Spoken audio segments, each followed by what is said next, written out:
Jóvenes, muy buenos días. El día de hoy vamos a hablar sobre el tema de las instituciones. ¿Qué son las instituciones? Y vamos a hablar de la pertinencia de las instituciones, para qué nos sirven las instituciones. Vamos a hablar del cambio institucional, qué significa el institucionalismo, el neoinstitucionalismo, qué es lo que estudia.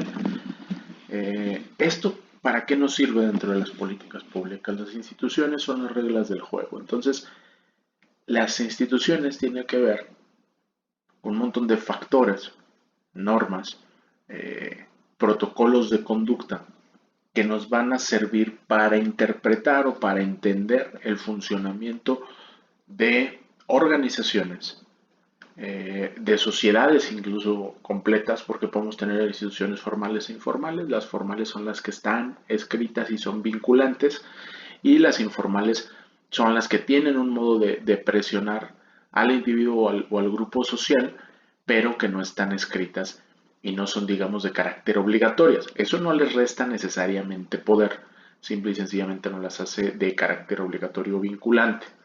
¿De acuerdo? Es bien importante que diferenciemos, y aquí hago un pequeño paréntesis antes de iniciar. Comentaba ayer con su compañero Oliver que él me preguntaba sobre el tema de la diferencia o la semejanza o el tema de cómo interactúan las leyes, que son un tipo de instituciones, son instituciones formales de carácter obligatorio y general, y las políticas públicas. En este caso yo le decía a Oliver que sí tienen mucha interacción las leyes y las políticas públicas, mas no son lo mismo. Me decía él, entonces una política pública por sí misma puede ser, o una ley puede ser una política pública, y le decía yo que no. Para que una política pública sea tal, no basta con que sea una institución, o sea, una ley, porque la ley puede hablar de muchas cosas, y entre ellas una regulación que tiene que ver con una política pública. Y una política pública a su vez puede incidir o puede estar regulada por varias leyes en diferentes aspectos, ¿no? Entonces, una política pública no es la parte legal, digamos que los fundamentos legales los tiene, pero no es únicamente eso, ¿no? Y la ley contiene o regula las acciones de política pública, pero no es como tal una política pública. Las leyes pueden tener otras cosas, ¿no? Entonces, son dos conjuntos que se intersectan, pero no son equivalentes. Entonces, nada más para que no caigamos en ese error de que la política pública es la ley. No, muchas de las veces al hablar de la directriz en la política pública o los objetivos de la política pública, los vamos a encontrar en una ley. Pero eso no hace la política pública completa, porque ahí no viene la evaluación, ahí no vienen las estrategias de implementación, ahí no vienen los diagnósticos estadísticos, ahí no vienen un montón de cosas, o sea, diagnósticos organizacionales, no vienen las personas que son parte de la política pública. Entonces, no nos confundamos necesariamente, no reduzcamos ni una ni la otra. Este error es muy constante cuando estamos en etapas de aprendizaje. No los juzgo en ese sentido. Es un error común, y que mucha gente en eso cae. Tratamos de reducir los conceptos que tenemos a algo que ya conocemos para poder aprenderlos mejor. Traten de hacer más compleja su comprensión de las cosas, su mente amplíenla en términos conceptuales, es decir, cada concepto que les llegue es un concepto nuevo, y no traten de sacarle un equivalente, porque entonces reducen el concepto nuevo y reducen el concepto que ya tenían, ¿de acuerdo? Aumentenlo, es decir, agréguenlo, no como una suma, sino empiecen a ver, traten de entender los conceptos como la teoría de conjuntos. La teoría de conjuntos explicada gráficamente son estas bolitas, como, como la marca de audio, como los aros olímpicos, donde se intersectan en algunos puntos, pero en otros son distintos. Es decir, hay partes de los conjuntos conceptuales que se interrelacionan, pero la interrelación no hace equivalencia. Entonces, en términos racionales y lógicos, un concepto nuevo que ustedes nunca han escuchado, no lo traten de hacer equivalente a uno que ya conocen. Eso es un error que es muy común en etapas de aprendizaje, y eso no quiere decir que tengan que ver con su edad, sino tiene que ver con que están aprendiendo cosas nuevas. y nos pasa a todo el mundo, o sea, hay gente ya mayor que le dices, ¿no? La gobernanza, ay, eso es gobernabilidad, nomás le ponen el nombre de, no, no, el concepto no es igual.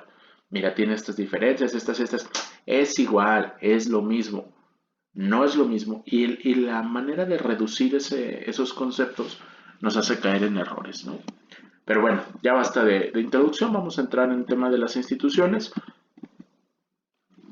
¿Qué son las instituciones? Las instituciones son patrones de comportamiento estables y evaluados, es decir, que tienen ya una valoración, patrones regularizados de interacción, patrones compartidos de expectativas, reglas del juego, colecciones de reglas y rutinas a lo largo del tiempo con estabilidad y durabilidad. Las instituciones en términos generales nos dan estabilidad. Si se fijan aquí en la fotito que pongo a un lado, las instituciones hagan de cuenta que son todos los lazos y los nexos y que nos dicen cómo nos vamos a organizar. Las instituciones dan estructura a la sociedad. Sin reglas no sabríamos cómo actuar o ante qué rebelarnos incluso. ¿De acuerdo?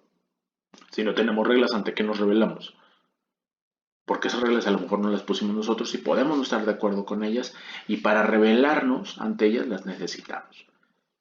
Aquí las características que tienen que ser estables, duraderas, tienen una dinámica incremental, es decir, que cambian de a poquito y una racionalidad limitada en su modificación. Las leyes, las reglas morales, civiles no se pueden cambiar tan drásticamente a menos de que haya una revolución, pero la revolución justamente es este rompimiento institucional, ¿no? Pero dentro de la modificación de instituciones tiene que ser de manera gradual y con una racionalidad limitada, entendiendo que son muchos los actores que interactúan para la modificación de las instituciones.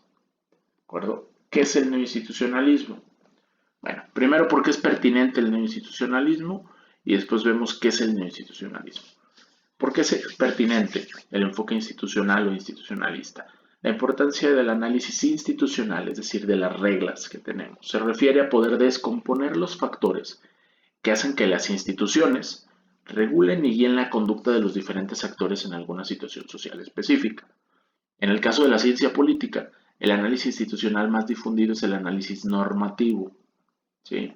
Es decir, el análisis de las instituciones políticas formales. Y entonces, por ejemplo, el enfoque del cambio político en México ha sido sobre las instituciones. Y se fijan, ha habido reformas constitucionales, reformas electorales, todo esto. ¿De acuerdo? Entonces, y eso tiene que ver con un enfoque neoinstitucionalista, pero desde la perspectiva del análisis normativo. Hay temas de cultura política en los cuales no se ha trabajado que también tienen que ver con este institucionalismo, más no es un análisis normativo, porque la cultura política también trae sus propias reglas del juego y necesitamos incidir en ella, ¿no? El institucionalismo analiza los procesos por los cuales las instituciones desarrollan sus características particulares y describir las formas en que estas características particulares influyen en el comportamiento de los miembros de la institución. ¿Qué es lo que pasa? Que las reglas son las que nos dicen cómo actuar. Y entonces el análisis de estas reglas nos va a dar, por ende, también un análisis conductual. ¿De acuerdo? ¿Cómo podemos explicar por qué la gente actúa como actúa? En gran parte por las reglas que se da a sí misma. Y hay todo un análisis que también nos dice, ¿y quién pone esas reglas? ¿De acuerdo? Que es un poco el enfoque marxista. Digamos aquí hay una interrelación entre el marxismo y el institucionalismo en el sentido de que los marxistas ponen énfasis en quién pone las reglas y por qué esas reglas, de dónde proviene que ellos sean quienes manden y quienes pongan las reglas, porque estaremos de acuerdo que las reglas no las pone quien obedece, las reglas las pone quien manda y las reglas están diseñadas de tal manera que le convengan o a conveniencia de quien manda. Esto se llama ejercicio de poder. No nos asustemos, a ustedes también los regulan en su casa y las reglas las pone quien manda. ¿Y quien manda? Quien tiene los recursos, ¿sí? Quien dispone de los recursos libremente. Y este arreglo institucional que tiene que ver con este diseño de normas le va a permitir mantener ese poder de los recursos, ¿de acuerdo? Entonces, este análisis, digamos, político-institucional es pertinente generalmente también en las políticas públicas y en el caso de la ciencia política. Algunos conceptos que vale la pena repasar respecto de las instituciones son por ejemplo, de racionalidad limitada, que ya lo hemos visto en anteriores presentaciones. Al principio del curso hablamos de la racionalidad limitada, donde los cambios en las instituciones, en este caso, se gestan de manera paulatina, cada actor tiene una influencia limitada, y en contextos medianamente democráticos, rara vez solo un actor determina el rumbo institucional. Eso es uno de los temas de estudio, o eso es a lo que aspira, digamos, Andrés Manuel López Obrador, a ser un actor de peso suficiente para que él sea determinante en los cambios institucionales. ¿Cómo es que lo hace? A través de un movimiento político como es Morena, ahora ya también formalizado en un partido, pero que a través de este movimiento perfectamente disciplinado en su persona, él pueda dar las directrices y puedan ser obedecidas, ¿no? Por eso la importancia de él de aparecer en la boleta 2021 con el tema de, de la consulta para lo de los presidentes, el aparecer algo que tenga que ver con López Obrador para darle un impulso a todo su movimiento político y que puedan ganar una mayoría aplastante en el Congreso de la Unión y eso le permita, por eso la mayoría en el Congreso es muy importante para Andrés Manuel, porque le permite hacer cambios institucionales con un peso específico en su persona. La lógica de lo apropiado. Seguramente ustedes han escuchado una frase, o espero que sí la hayan escuchado, les han dicho algo similar. A mí me decían de niño, a donde quiera que fueres, haz lo que vieres. ¿Y eso qué tiene que ver? Pues con la lógica de lo apropiado, que es lo apropiado en ciertos contextos culturales. Si en ciertos lugares te chupas los dedos al comer, chúpate los dedos. ¿Por qué? Porque es lo apropiado. No quedes mal. Esa parte de adaptarnos al contexto tiene que ver con una lógica institucional de lo apropiado. Son reglas morales. Los actores en las organizaciones actúan más condicionados por las reglas que por su cálculo racional. Ahorita les voy a dar un ejemplo. Déjenle dar un pequeño traguito al café. Imagínense que hoy voy a mi oficina y la verdad es que ahorita que les estoy dando la plática, estoy descalzo, estoy en short, estoy con una playera y estoy bastante cómodo, incluso despeinado, tomando el café y demás, porque mi trabajo no tiene que ver necesariamente con cómo visto. O sea, mi trabajo para con ustedes tiene que ver con la explicación que les estoy dando y eso está dentro de mi cabeza, está dentro de los conocimientos que yo traigo con algún material de apoyo, pero no necesariamente tiene que ver por cómo me he visto.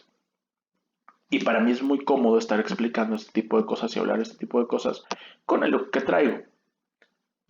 Racionalmente, no tiene nada que ver una cosa con la otra y no afecta mi desempeño el que esté vestido como estoy vestido o incluso que pueda no estar vestido, ¿no? Sin embargo, si a mi oficina voy vestido de esta manera, si hay una afectación y hay un señalamiento eh, social por la manera en la que pueda estar vestido, porque hay un código de vestimenta no obligatorio, pero sí señalado para ciertos lugares.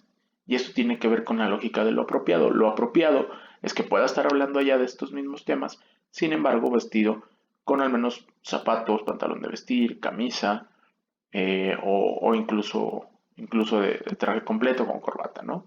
Entonces, a eso se refiere la lógica de lo apropiado. La gente generalmente actúa más por siguiendo las reglas que en general por su cálculo racional. Esto explica por qué algunos de los comportamientos de la gente no tienen mucha lógica si los pensamos desde la perspectiva meramente racional, pero si los entendemos desde la perspectiva institucional, tienen toda la lógica del mundo. Las instituciones son creadoras de significado.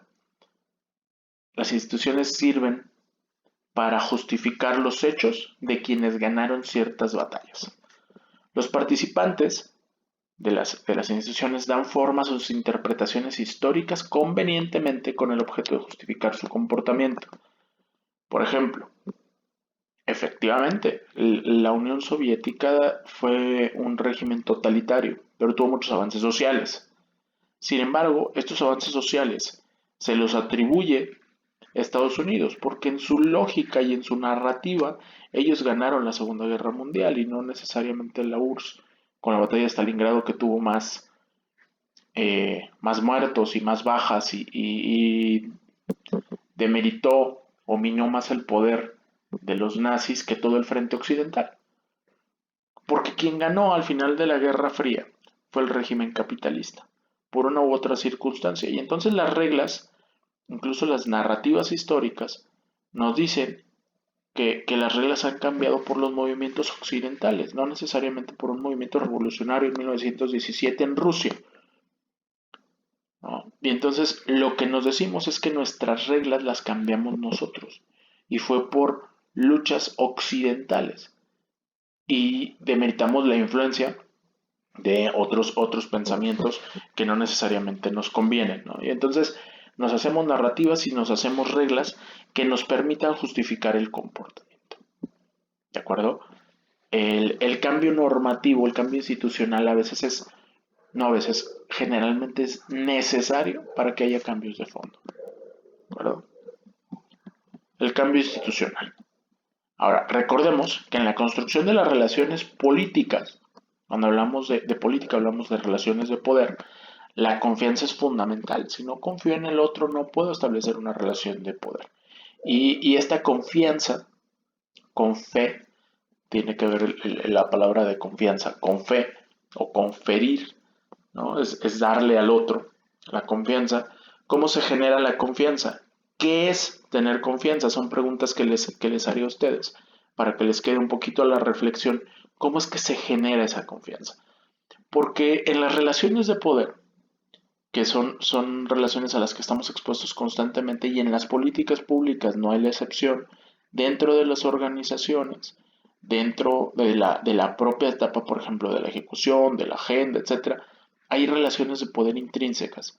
Y hablábamos de la política de las políticas en algún momento, es decir, cómo se relacionan los diferentes actores para que una política entre en la agenda o para que una política tenga presupuesto, para que una política sea evaluada de tal o cual manera.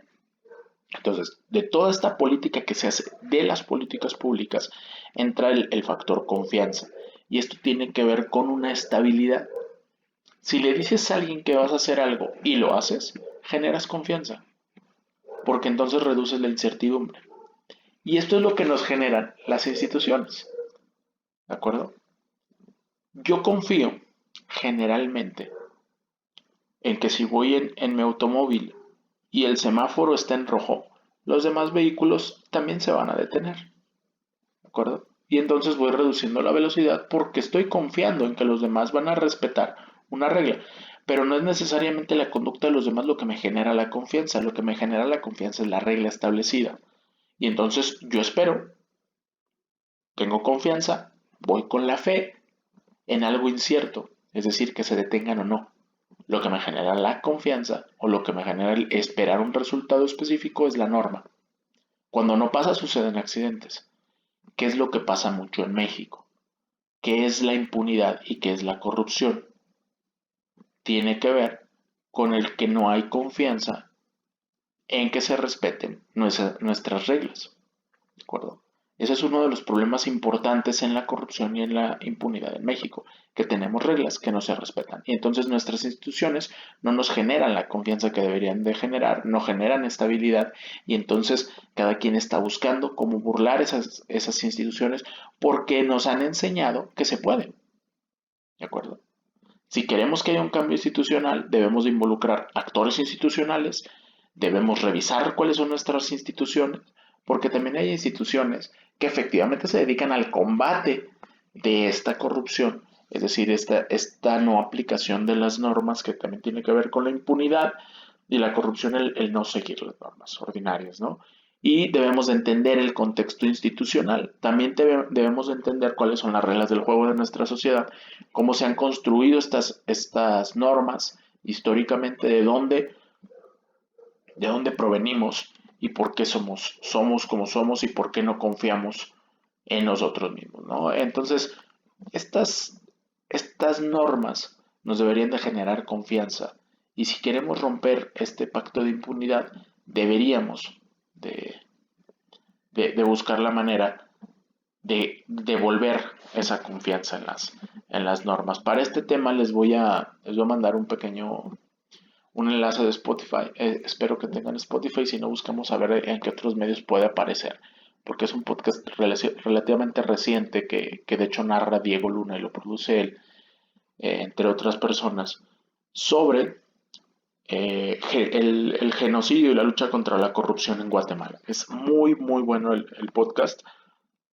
Ya me lo aventé, son 6 capítulos. Yo sí les recomiendo que lo vean hasta por cultura general, pero ahí entenderemos un poco de la parte de las instituciones, o lo veremos ejemplificado.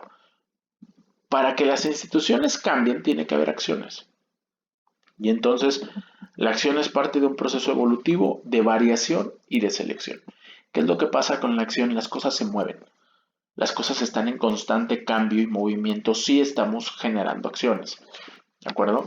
El poder tiene que ver con acción, la política tiene que ver con acción. Entonces, la acción se ve como solución a los problemas. ¿Qué es lo que buscamos generando acciones? Solucionar problemas.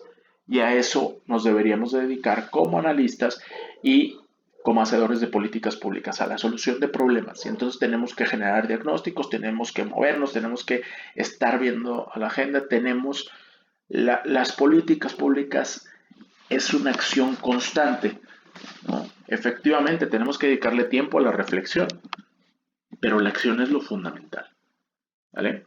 La acción surge como un aprendizaje experimental. A la vez que vamos actuando, vamos aprendiendo en el camino, ¿de acuerdo? Ustedes no aprendieron a andar en bicicleta, sino subiéndose a la bicicleta y dándole a la bicicleta. Les pueden decir teóricamente todo, pero hasta darle a la bicicleta es cuando van a aprender. Esa es mi idea del policy paper, que hasta que investiguen, hasta que vean políticas públicas reales, aprendan lo que es la política pública. Con las charlas que yo les doy, con los videos que les hago, no necesariamente están aprendiendo lo que es una política pública, porque no estamos analizando una en concreto. Y si nos ponemos a analizar una en concreto, luego pueden caer ustedes en la falsa creencia de que ya saben de políticas públicas a partir de una política pública. No, de las políticas públicas se está aprendiendo constantemente al trabajar con las propias políticas públicas. La acción deriva del conflicto entre individuos o grupos con diversos intereses. ¿De acuerdo? Hay siempre diferencias de intereses y la acción es consecuencia de esta interacción entre los diferentes grupos. ¿De acuerdo? La acción se contagia de una institución a otra.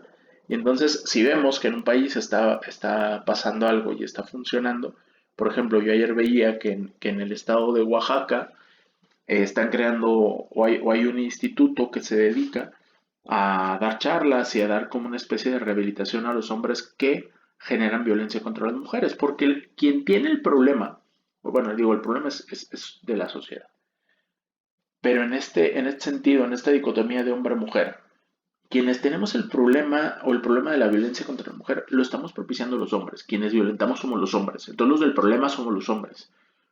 Y si le dices a la mujer, no, no, no te dejes, y tú entonces contéstale que tienes estos derechos, no estás solucionando el problema, porque solo estás tratando con la víctima de violencia, con quien recibe la violencia, pero no con quien la ejerce. Entonces, esta acción institucional puede ser inspiradora para lo que queremos hacer, y a lo mejor en el Estado necesitamos, en el Estado de Guanajuato, con este número de feminicidios, necesitamos trabajar mucho más con las masculinidades tóxicas que son las que pertenecemos, ¿no? La acción es resultado de intenciones y competencia entre actores. Se trata de renovación. Constantemente la sociedad es como el cuerpo humano, si lo queremos ver de esa manera, y la acción es el movimiento que traemos en el cuerpo, y eso nos permite que se renueven nuestras células de una manera, o se regeneren nuestras células de una manera sana. Entonces, yo les diría que las políticas públicas y las instituciones son mecanismos dinámicos. Las instituciones son mecanismos dinámicos que regulan nuestra sociedad y que nos dan estabilidad y estructura el comportamiento social. Las políticas públicas deben de estar atentas a este cambio institucional y a este rol de las instituciones, puesto que esto es lo que va a estructurar las organizaciones que analizas y que van a actuar en determinado momento para crear ciertas soluciones. Las instituciones como tal nos reflejan también, digamos, son reflejo de la historia de un país, de una sociedad. En las instituciones podemos ver qué es lo que ha pasado, ¿no? Y entonces podemos ver por qué tiene más peso ciertos actores que otros. Pero eso tiene que ver con una historia contada, ¿no? Y entonces para eso nos sirven las instituciones. Dentro de las políticas públicas nos van a dar un parámetro de actuación sumamente importante y a su vez van a ser instrumentales también, van a ser instrumento de política pública las instituciones, ¿vale? Hasta aquí les dejo que ya me aventé prácticamente media hora, bueno, 25 minutos en unas cuantas diapositivas, pero el tema de las instituciones me parece muy importante que lo tengan aprendido, ¿de acuerdo? Muchas gracias, jóvenes. Hasta luego.